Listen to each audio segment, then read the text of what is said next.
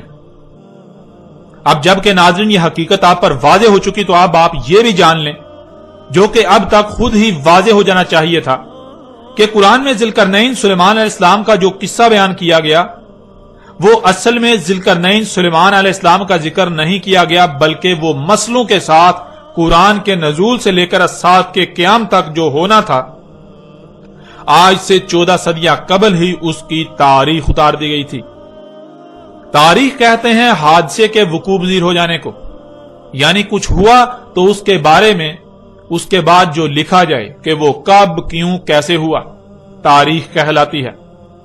ناظرین، کوئی بھی تاریخ دان اس وقت تک تاریخ نہیں لکھ سکتا جب تک کہ واقعہ وقوع پذیر نہیں ہو جاتا۔ قرآن اللہ کی اتاری ہوئی تاریخ ہے، اور اللہ کے لیے ماضی، حال، مستقبل کچھ بھی پوشیدہ نہیں ہے۔ اس لیے اللہ نے انسانوں کے نزدیک اس کی تاریخ اتار دی جو مستقبل میں ہونا تھا، یعنی جو انسانوں کے نزدیک مستقبل تھا، اللہ نے آج سے 14 صدیاں قبل ہی اس کی تاریخ اتار دی۔ ناظرین، قرآن میں ذوالقرنین سلیمان علیہ السلام کا ذکر کیا جانا کہ اسے پوری زمین میں مکن دیا گیا، اس وقت علاقائی حکومتوں کے ساتھ ساتھ عالمی حکومت بھی قائم تھی جو کہ سلیمان علیہ السلام کی تھی،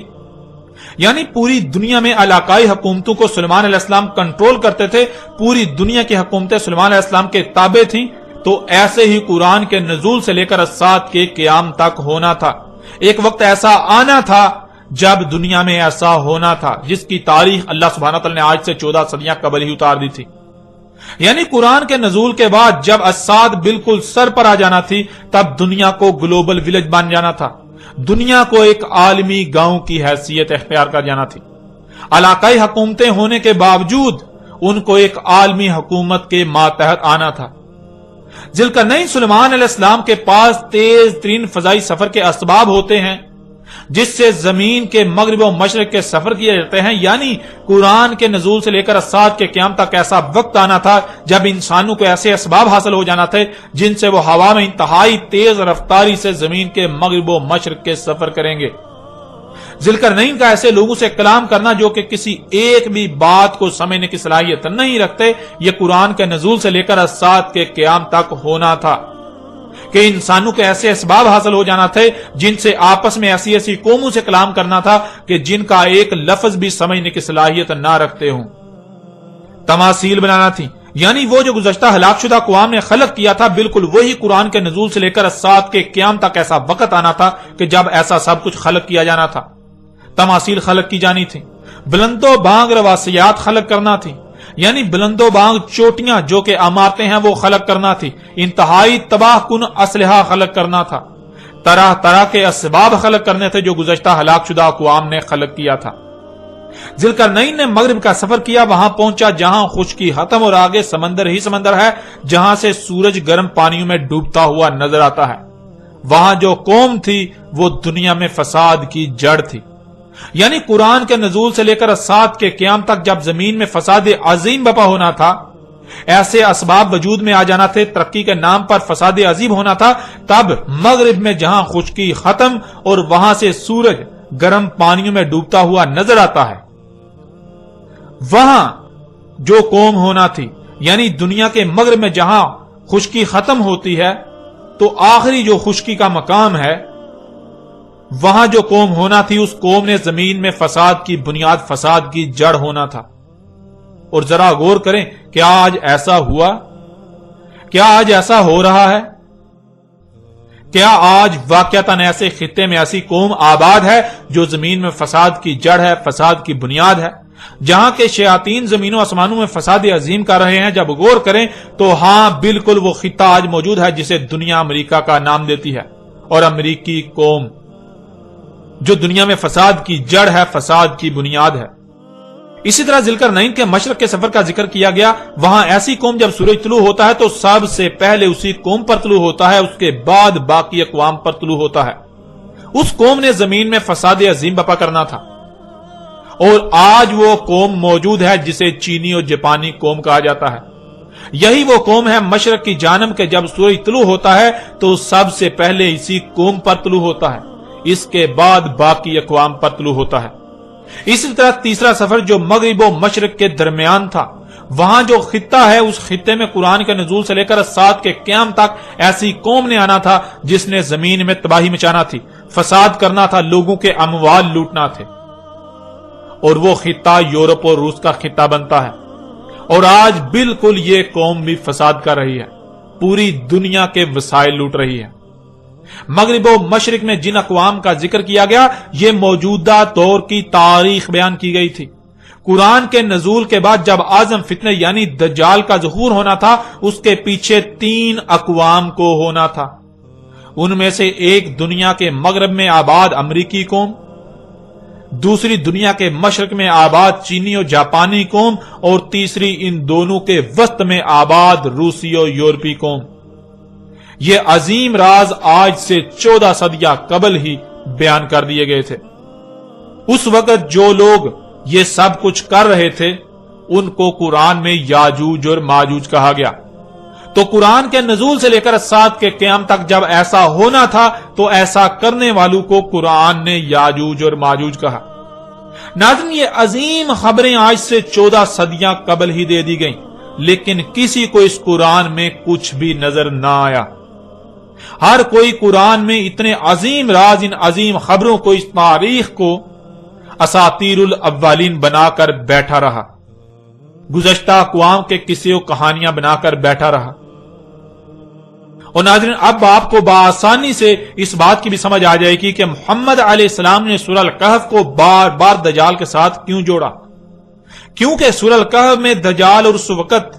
جب دجال موجود ہونا تھا اس کی مکمل رہنمائی موجود ہے۔ ذرا غور کریں، کیا آج دنیا میں یہی سب نہیں ہو رہا؟ کیا آج دنیا مختلف ممالک میں تقسیم ہونے کے باوجود ایک زبان اور ثقافت میں نہیں ڈال چکی؟ قومیں ایک دوسرے کی زبان کا ایک لفظ بھی سمجھنے کی صلاحیت نہ ہونے کے باوجود اسباب کے ساتھ روانی سے ایک دوسرے سے کلام نہیں کر رہی ہیں۔ اس وقت پوری دنیا مختلف ممالک میں تقسیم ہونے کے باوجود ایک زبان و ثقافت میں ڈل چکی، پوری دنیا گلوبل ولیج بن چکی، پوری دنیا میں علاقائی حکومتیں ہونے کے ساتھ ساتھ انہیں اقوام متحدہ کے تحت، ایک عالمی حکومت کے تحت کنٹرول کیا جا رہا ہے۔ دنیا ایک عالمی گاؤں کی حیثیت اختیار کر چکی ہے۔ ناظرین، کیا آج اسباب کے ذریعے دنیا کی کسی بھی قوم سے گفتگو کرنا ممکن نہیں ہو چکا؟ یہاں تک کہ نہ صرف ممکن بلکہ انتہائی آسانی کے ساتھ ان لوگوں کے ساتھ بات چیت کی جا سکتی ہے اور کی جا رہی ہے جن کے ساتھ ان اسباب سے قبل بات کرنے کا تصور بھی نہیں کیا جا سکتا تھا۔ ناظرین، کیا آج دنیا کے مغرب و مشرق تک انتہائی تیز رفتار پرسکون اور ہوائی سفر ممکن نہیں ہو چکا؟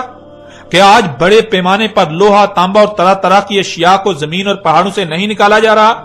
دانتوں کو بڑے پیمانے پر پگھلا کر ان سے اسلحہ وغیرہ نہیں بنایا جا رہا؟ کیا آج تقریباً ہر طرح کے اسباب وجود میں نہیں آ چکے؟ کیا آج اسی طرح زمین میں فساد نہیں کیا جا رہا جیسے ذوالقرنین سلیمان علیہ السلام کے وقت کیا جا رہا تھا؟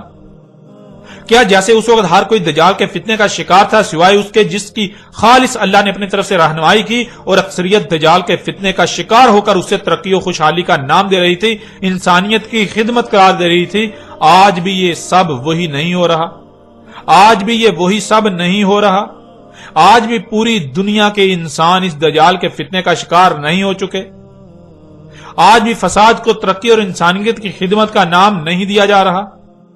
جیسے اس وقت جنیاتی تبدیل شدہ بیجوں سے اگائی جانے والی فصلوں کے استعمال سے دن بدن بیماریاں بڑھتی جا رہی تھیں اور بچے مفلوج پیدا ہو رہے تھے، کیا آج بھی ویسا ہی نہیں ہو رہا؟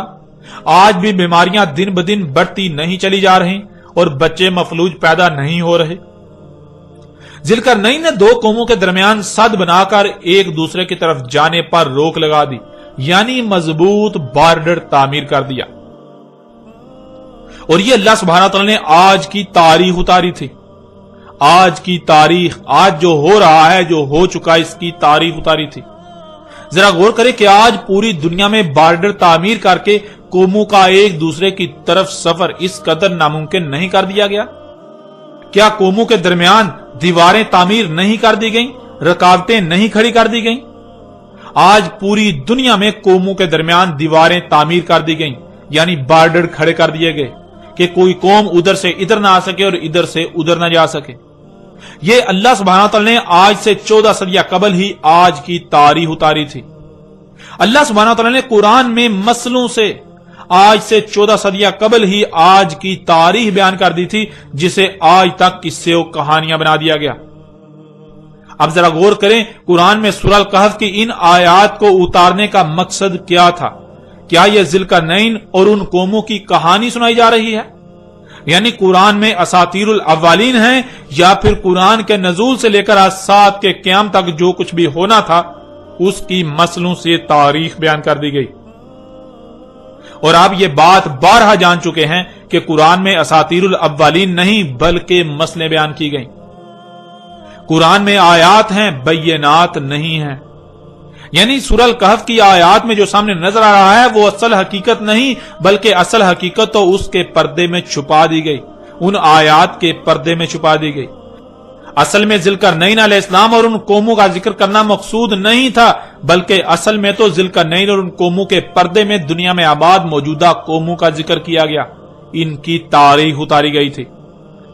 ذوالقرنین اور وہ قومیں تو سلف ہو چکی، اور جنہیں سلف کر دیا گیا انہیں نہ صرف سلف بلکہ مسل کر دیا گیا بعد والوں کے لیے۔ تو یہاں سلف کے پردے میں اصل ذکر مسل کا ہو رہا ہے، جو کہ موجودہ اقوام ہیں۔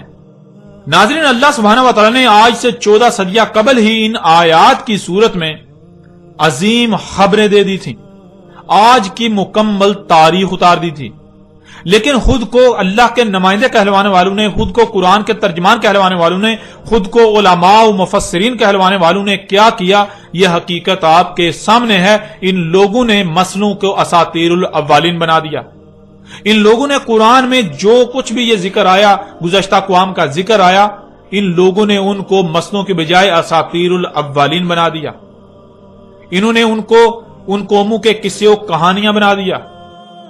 اور پھر ان قصے و کہانیوں کو اتنا پھیلایا گیا کہ کوئی تصور بھی نہ کر سکے، کسی کے تصور میں بھی نہ آئے کہ قرآن میں اساطیر الاولین نہیں بلکہ مسئلے ہیں۔ آپ ان کی تفاسیر اٹھا کر دیکھیں، آپ ان کے تراجم اٹھا کر دیکھیں، آپ کسی بھی ملا سے پوچھ لیں، کسی مفسر سے پوچھ لیں، آپ کسی سے بھی سوال کر لیں کہ قرآن میں یہ جو گزشتہ اقوام کا ذکر کیا گیا یہ کیا ہے، تو آپ کے اوپر بالکل واضح ہو جائے گا کہ ان لوگوں نے یہ قرآن میں اساطیر الاولین بنا دی۔ ان لوگوں نے قرآن میں ان سب کے سب کو ان لوگوں کے قصے و کہانیاں بنا دیا گیا اور ہر طرف پھیلا دیا، جو کہ آج زبان زد عام ہے۔ کسی کو بھی علم نہیں کہ اللہ سبحانہ و تعالیٰ نے تو اس قرآن میں، اس قرآن کے نزول سے لے کر الساعۃ کے قیام تک کی تاریخ اتاری تھی۔ ناظرین، ذوالقرنین علیہ السلام کے اوپر ہر لحاظ سے کھول کھول کر واضح بات ہو چکی۔ اب بڑھتے ہیں اور آگے اور آئندہ ایک ساتھ میں بات کریں گے یاجوج اور ماجوج کے موضوع پر۔